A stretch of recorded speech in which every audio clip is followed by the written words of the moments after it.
Kwingineko, ghasia zilishuhudiwa katika mji wa Ngurubani huko Mwea, kaunti ya Kirinyaga kufuatia ongezeko la ajali za barabarani zinazosababishwa na magari ya kubeba mairungi. Wakazi walilazimika kuwasha matairi ya magari katikati ya barabara kuteta baada ya mwendesha bodaboda kukanyagwa na gari la miraa Jumapili asubuhi.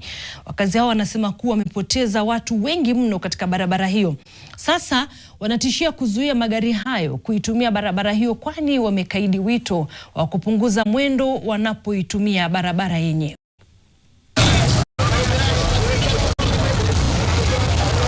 Tunataka kusikilizwa. Hii mambo ya miraa inakuja inapotea, inakuja inapotea.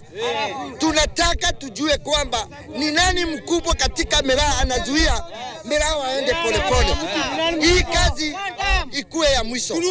Speed limit. Gari za miraa kila siku. Juzi ziliua vijana hapo Morodi. Leo wameua mtu mwingine.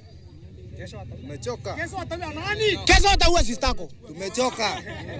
Utasikiaje?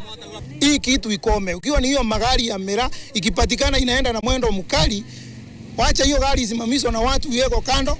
Ikifika njioni wapewe gari yao. Na tukisika gari mbili kama tatu, hao watu watakoma kukimbia kwa hii barabara.